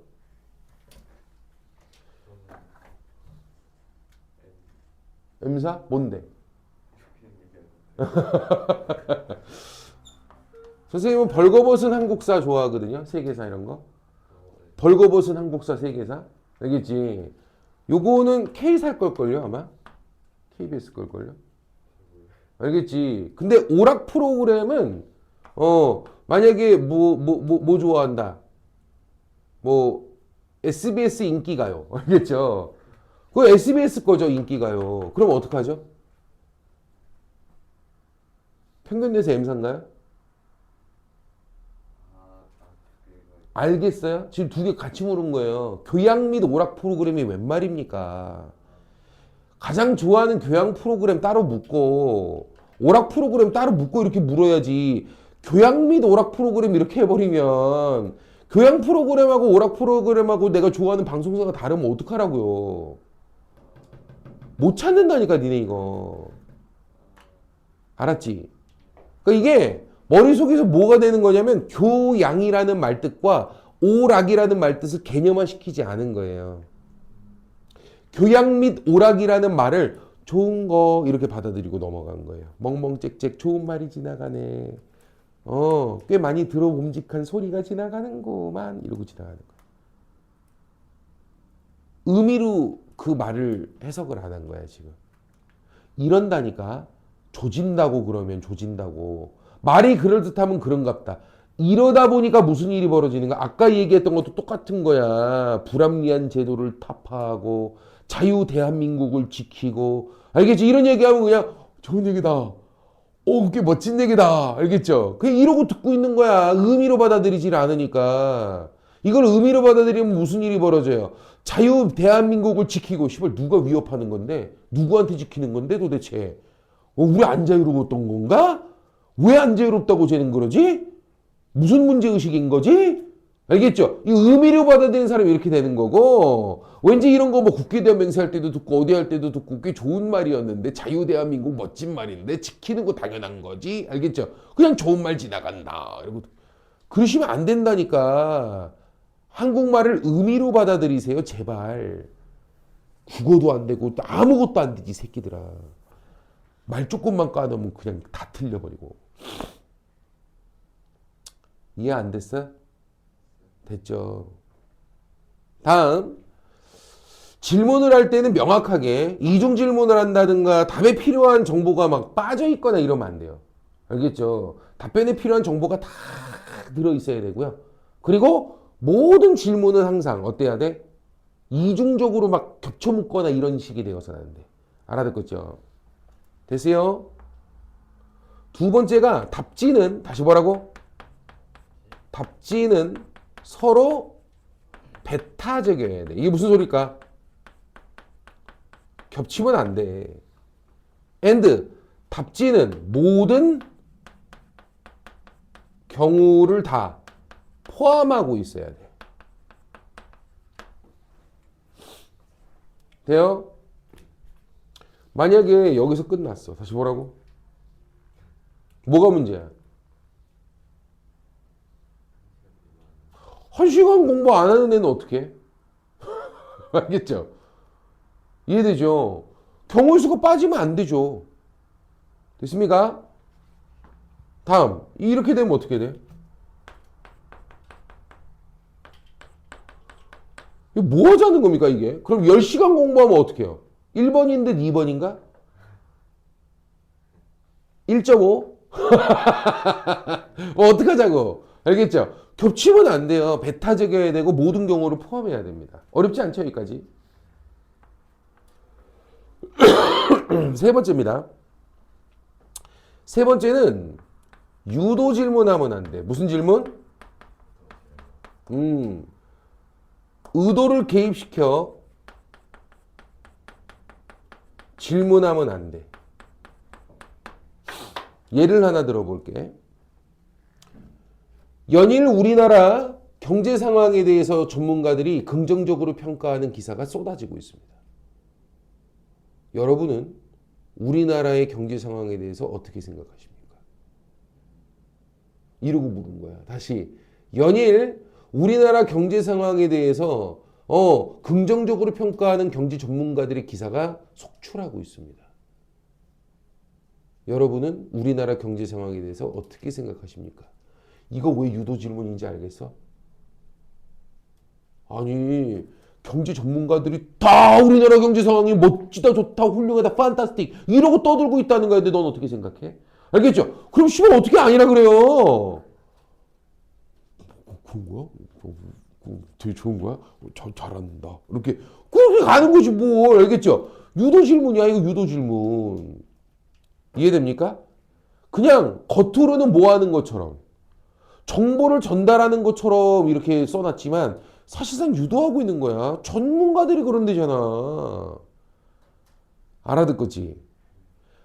조중동 조선일보 맨날 설문조사할 때 맨날 그지랄더라. 맨날 그지랄. 알겠죠? 보여줄게. 어떤 일이 벌어지나. 그 다음에 또 이런 거 있어. 탐구의 힘학원 인서울대학 합격한 졸업생들에게 물었을 때 사탐선생님 수업이 가장 좋다고 답변을 하였습니다. 여러분은 탐구임학원 수업 중 어떤 수업이 가장 좋으십니까? 이러고 물은 거야. 탐구임학원 졸업생 중에 인서울간 학생들은 다 사탐선생님 수업이 가장 좋다고 답변을 했대. 여러분은 탐구임 선생님 중에 어떤 수업이 가장 좋으십니까? 야, 이러고 물었어. 내가 만들면 그렇게 만들겠죠. 알겠죠? 그럼 왠지 사탐선생님 안 찍으면 인서울 못할 것 같잖아. 그래, 안 그래요? 무조건 볼펜 나옵니다. 이렇게 하면 이지랄 떠는 거거든요. 이것도 유도 질문이죠. 무슨 얘기인지 알겠습니까? 이런 식으로 하면 안 되는 거예요. 알았지? 니네 유도 질문하는 방법이 얼마나 많은데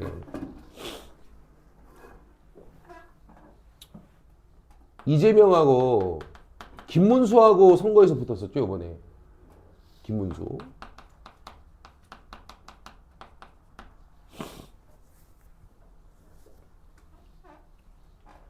둘이 후보 시절이야.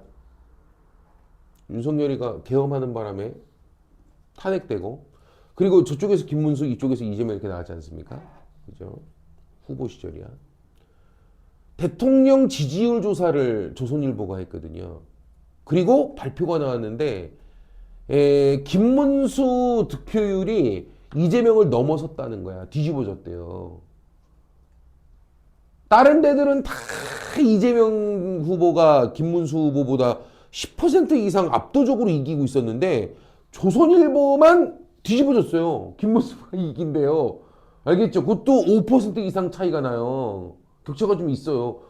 이게 무슨 말도 안 되는 얘기입니까? 방금 전에 지금 성렬이가 전 국민 상대로 계엄하고 국회에다 경찰 군인대 집어넣고 쟁쟁질할 떨었는데 이게 무슨 개소리예요? 봤죠. 그래서 여론조사 한 거 다 보잖아요. 봤더니 설문지가 이렇게 돼 있어요. 1번 이재명 후보 관련된 범죄 소송이 형사소송 범죄 소송이죠. 50건이 넘는 것을 알고 계십니까? 1번 예, 2번 아니요. 2번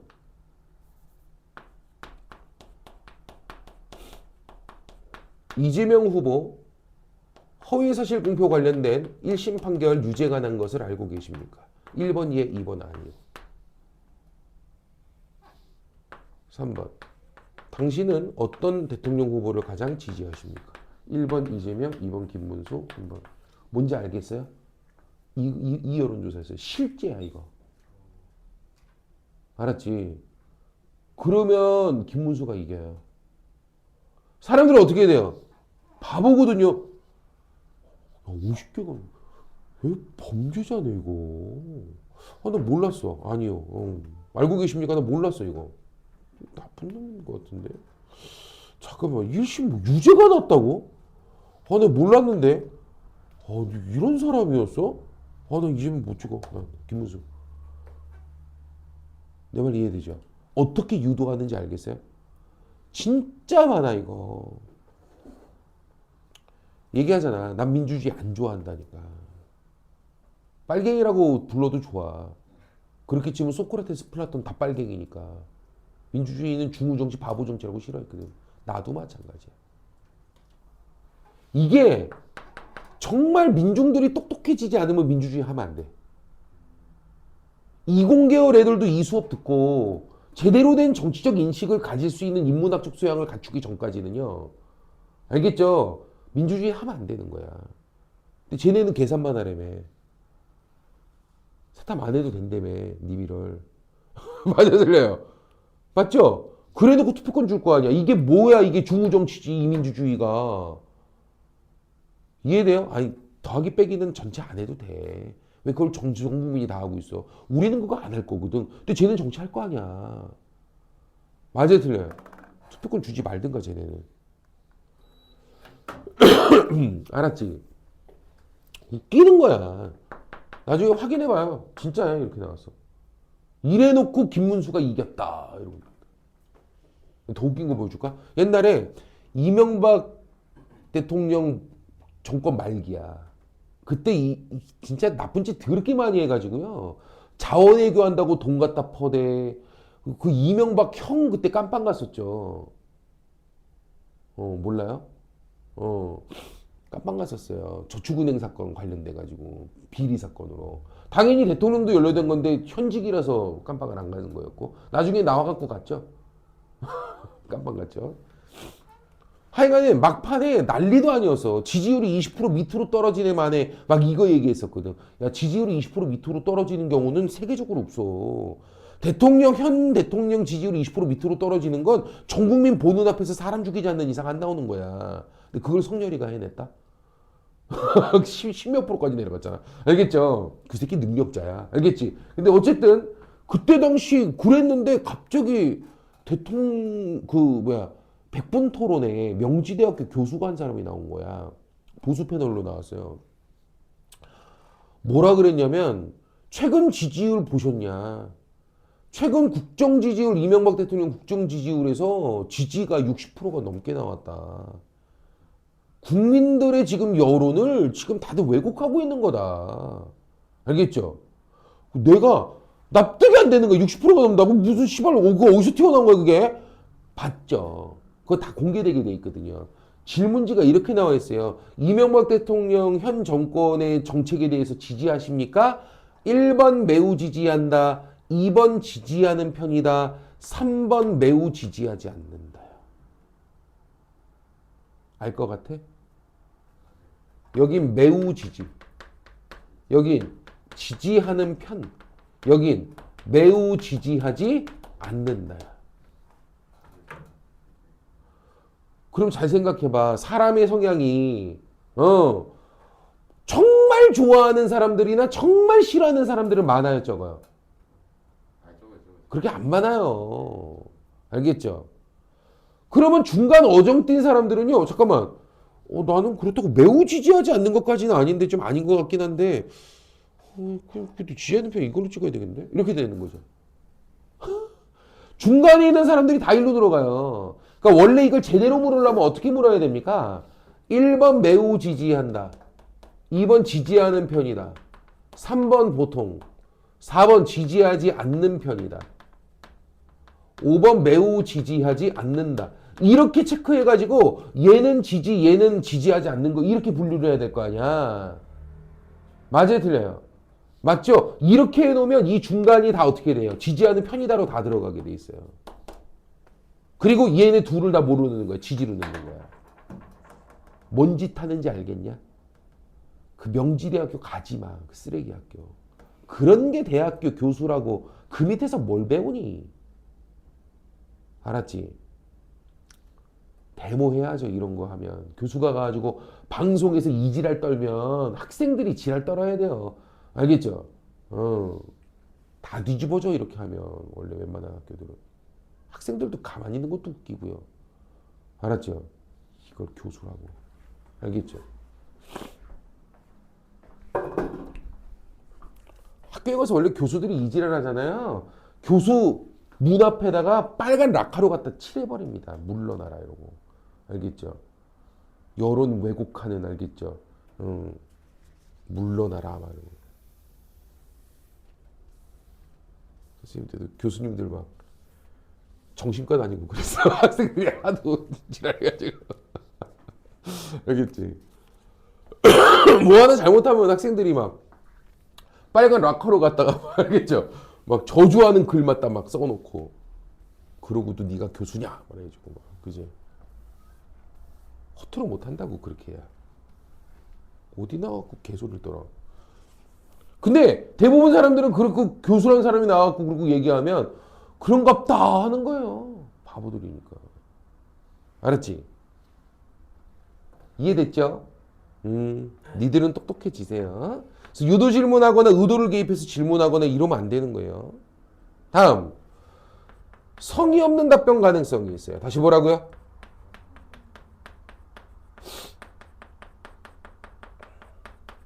찍는 새끼들 있죠? 설문지 받으면은 막, 알겠죠? 연필 굴리고 있고, 예쁘게 막, 잠깐 지그재그로 한번 오늘은. 이러면서, 그죠? 이해되죠? 오자 글씨를 한번 써볼까, 이걸로. 이렇게 막, 그죠? 이지랄 떨잖아요. 이런 성의 없는 답변 가능성이 있기 때문에 이걸 염두에 둬야 돼요. 그래서 뭘 활용하게요? 테스트 문항이라는 걸 씁니다. 뭘 쓴다고요? 뭔지 알아, 이거? 질문지 중간중간에 말도 안 되는 질문을 껴넣는 거야. 우리 고향은 안드로메다다. 1번 예, 2번 아니요. 막 이런 거. 알겠죠? 우리 할머니는 곰이다. 막 1번 예, 2번 아니요. 막 이런 거. 알겠죠? 그러면 대충 찍은 새끼는 어떻게 돼요? 걸려요. 거기 얻어 걸려요. 그러면 뭐 곰손자인 새끼나 안드로메다가 고향인 놈이나 이런 애들은 빼야죠. 그 찍은 거니까. 알겠죠? 그래서 이런 테스트 문항을 많이 중간중간 활용을 해요. 그래서 설문할 때 보면 중간에 그런 질문들 나오고 뭐야? 왜 이래 싶은 게 막 있어요. 알겠지? 이게 테스트 문항 이거 걸으려고 하는 거예요. 알아듣겠죠? 돼요? 다음으로 볼 게 제일 중요한데 표본의 대표성 확보. 이게 뭔 소리냐면 이거야. 봐봐. 만약에 우리나라 청소년의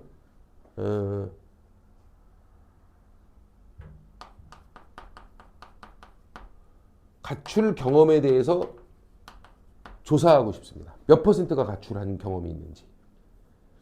알겠습니까? 돼요, 안 돼요? 되죠?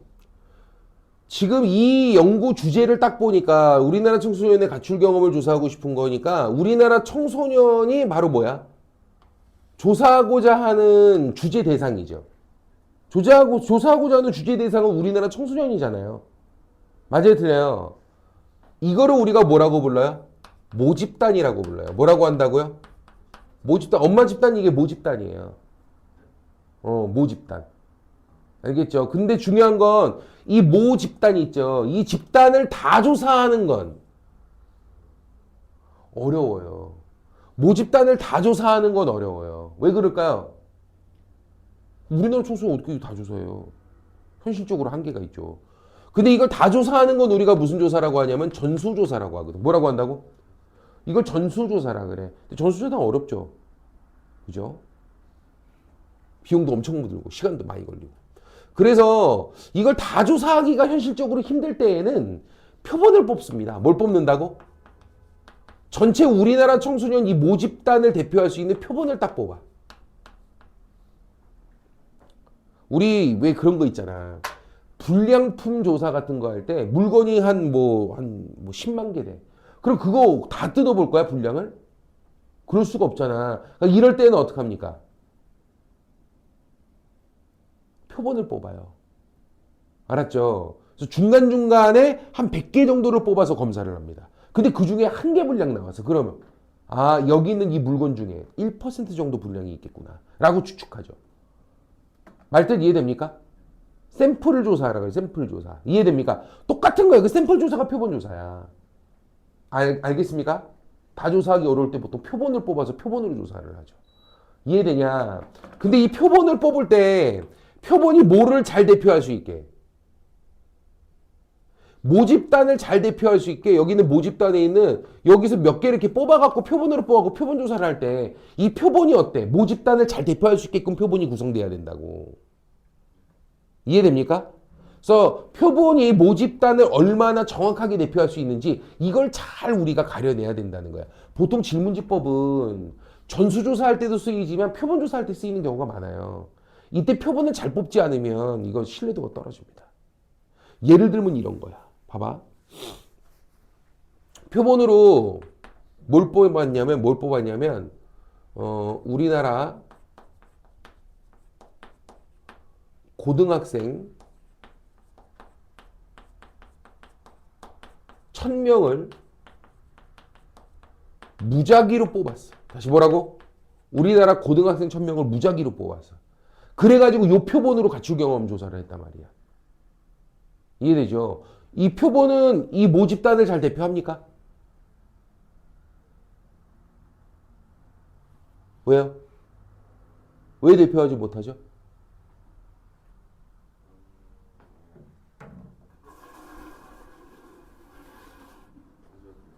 어? 무작위여서? 아니, 무작위가 크게 문제된 것 같지는 않아. 나는. 무작위보다 더 큰 문제가 있어, 지금. 물론 무작위보다 더 좋은 방식이 있을 텐데, 무작위한 거 조금 아쉽긴 해요. 그거보다 더 큰 문제가 있어, 지금. 모집단이 뭐라고요? 우리나라 청소년이요. 근데 표본은 뭘 뽑았다고요? 우리나라 고등학생 1000명 무작위로 뽑았다고요. 뭐가 문제야? 그렇죠. 청소년은 고딩밖에 없습니까? 그잖아요. 이해되죠? 청소년은 고딩 말고 뭐도 있어요. 중딩도 있죠. 그리고 중딩, 고딩이 아닌 청소년도 있어요, 없어요? 얘들아, 학교 안 다니는 검정고시 출신은 청소년 아니야? 맞아요, 틀려요? 아, 우리 이재명 대통령도 검정고시 출신인데, 그럼 청소년기가 없어? 그분은? 그잖아요. 맞죠? 이상하잖아. 그러니까 이게 잘못된 거라고, 지금 표본이. 근데 이거 못 찾는다니까, 얘들아. 알겠죠? 문제 크죠, 이거. 잘 봐. 경인고등학교 학생의 급식 만족도를 조사합니다. 싫어. 고척고 합시다. 고척고등학교 학생들의 급식 만족도를 조사합니다. 돼요? 그래서 1, 2학년 각 반별로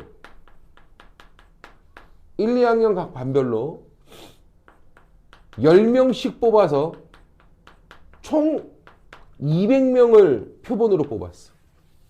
얘네한테 급식 설문조사 한 거야. 괜찮아요? 문제 있어요? 1학년 10반, 2학년 10반에 반별로 10명씩 해 200명 조사한 거야. 문제 있어 없어 이거? 뭐가 문제야? 그렇죠. 3학년 입은 주댕이냐? 니들 입만 입이고? 웃기잖아요 이게. 알겠죠? 이거보다 차라리 1, 2, 3학년 반별로 2명씩. 몇 명씩? 이거 하면 60명밖에 안 나오거든요. 알겠죠? 이게 더 나은 거예요. 이게 훨씬 나은 거예요. 표본 대표성이. 얘보다는. 명수가 많다고 무조건 좋은 게 아니야. 대상에서 아예 빼버리면 어떡해. 뭔 얘기인지 이거 이해됩니까? 그래서 표본의 대표성을 확보하는 게 이게 표본 구성에서 정말 힘든 거거든. 알겠습니까?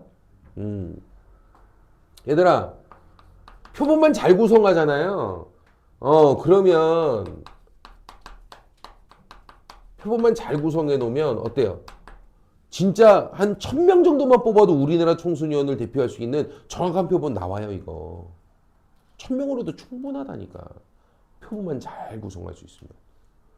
알았지? 우리나라 청소년을 대표하는 표본을 뽑을 때 1000명을 뽑을 거다. 몇 명? 어떻게 구성하면 될까?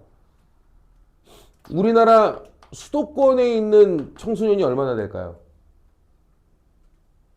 전체 청소년의 한 50% 돼요. 인구 자체가 서울이 1000만, 경기가 1300만, 인천이 3000만이니까 세 개 합치면 2500만 조금 넘거든요. 그러니까 전체 인구 비례로 봐도 딱 반 정도 돼요. 그러면 수도권에다가 얼마 배정? 500명 표본을 배정하는 거야. 그 비수도권 지역에다가 얼마? 나머지 50% 500명을 배정하는 거지. 표본을. 됐습니까?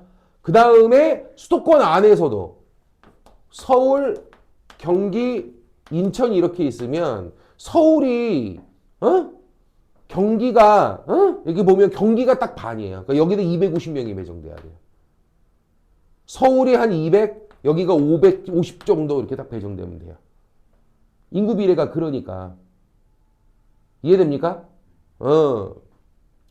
수도권도 그 안에서 또 배정. 그리고 서울 안에서도 중딩, 고딩 비율에 따라서 중딩에게 배정, 고딩에게 배정. 알겠죠? 그리고 그렇지 않은 검정고시 출신에게 배정. 이런 식으로 해가지고 이거를 세세하게 다 표본을 나눠야 돼. 뭔 얘기인지 알겠습니까? 이렇게 구성하면 1000명만으로도요, 우리나라 청소년을 대표할 수 있는 정확한 표본 나와요, 이거. 되게 정확해, 이거.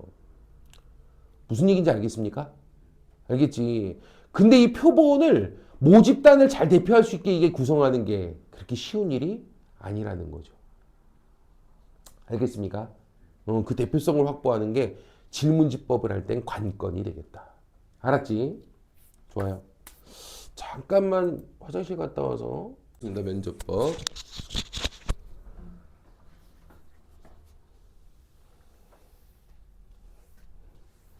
면접법은 한 뭐 15분, 30분 이렇게 만나갖고 대화 나누는 그거 말하는 게 아니에요. 그거 말고 반나절이고 한 이틀, 3일에 걸쳐서 면접하고 뭐 이런 형태의 면접입니다. 알겠죠? 아주 진솔하게 깊이 있는 얘기를 나누는 면접이에요. 그래서 우리가 보통 심층 면접이라고 쓰죠. 뭐라고 쓴다고요? 심층 면접, 심층 면접. 어떤 장점이 있을까요?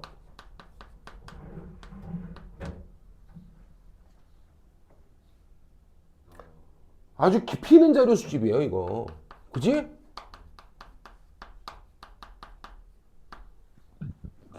그냥 단지 뭐 가정 불화가 있었냐, 뭐 가정 폭력 경험이 있냐, 예 아니요 답하고 끝나는 게 아니에요. 아 그랬구나. 그럼 그 가정 폭력을 당했을 때 그때 기분이 어땠어? 어떤 부분이 가장 힘들었어? 몸이 아픈 것보다는요, 정말 세상에 그래도 부모님밖에 믿을 사람이 없다 생각했었는데 그 믿음이 무너지니까 어디 하나 기댈 데 없고 어디 하소연할 데도 없고 세상에 혼자 떨어진 것 같은 기분이 들더라고요. 아 그랬구나. 그럼 그때 동생은 어땠어? 알겠죠? 묻겠죠. 그래서 동생하고 나하고의 관계는 그래도 둘 간에는 진짜 가족으로서의 믿음 있는 관계가 오히려 된 면이 있기는 해요. 알겠지? 뭐 이런 식으로 대화를 깊이 있게 계속 추가 질문을 통해 주고받고 하거든요. 심층적이고 추가 질문도 가능하고. 알겠죠? 됐습니까? 이런 장점을 가지고 있죠. 또 아무래도 연구 대상 범위가 무지하게 넓기는 해요. 어떤 것이든 마음껏 질문할 수 있기 때문에. 알겠지? 됐습니까? 좋아요. 대신에 단점이라고 한다면 뭐가 있을까요?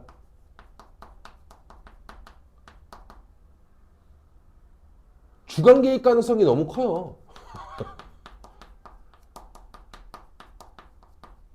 말 그대로 내가 질문을 던지고 답변하는 형태이기 때문에 내가 어떤 특정 방향으로 사람을 막 유도할 가능성도 있고요. 알겠지? 질문을 던질 때도 내가 원하는 답을 이끌어내기 위해 질문을 하는 경우들도 많거든요. 그래서 이거 면접 아무나 못해요. 전문적인 면접관 아니면 이거 함부로 하기 어렵습니다.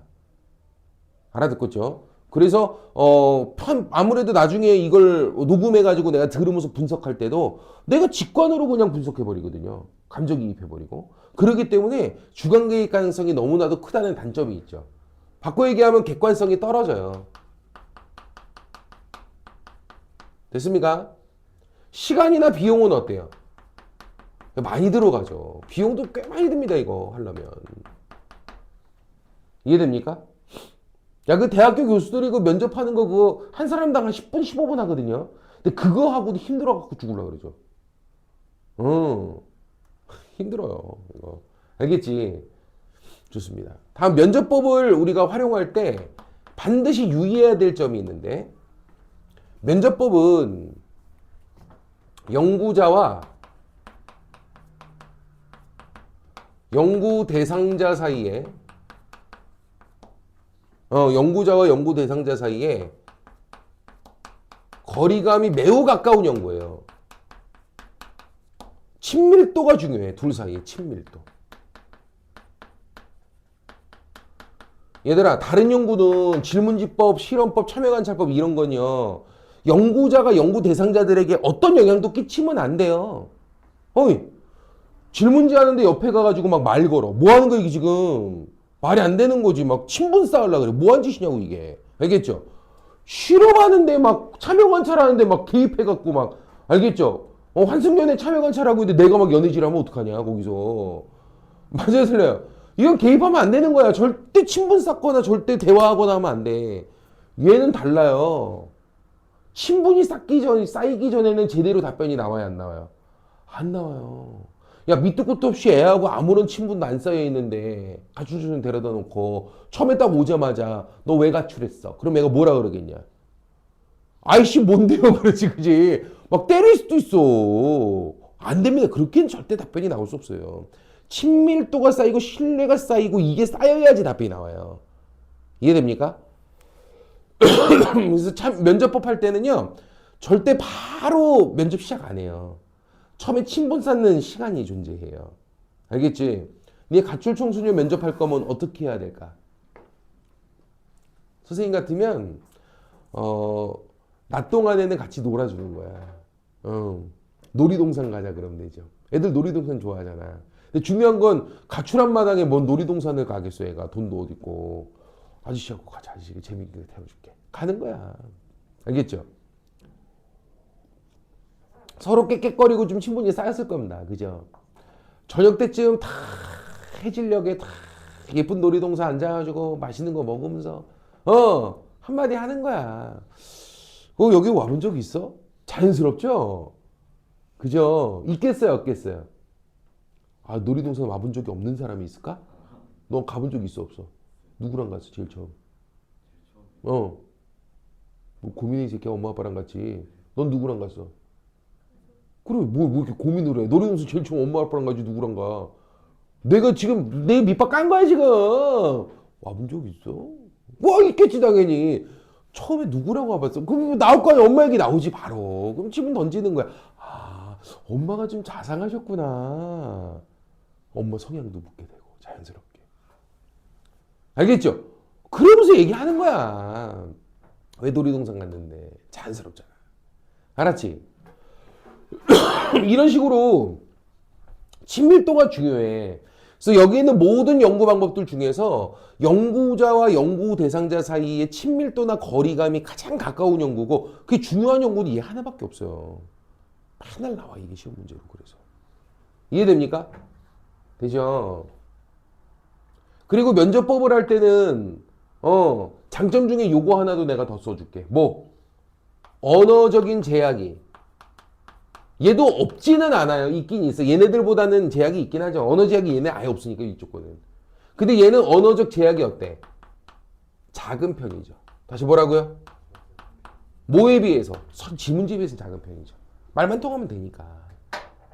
글까진 몰라도 되니까. 알겠습니까? 좋아요. 요렇게 해서 면접법까지 봤고요. 다음 시간에 이제 실험법하고 참여관찰법 저거 정리해 봅시다. 수고했어요.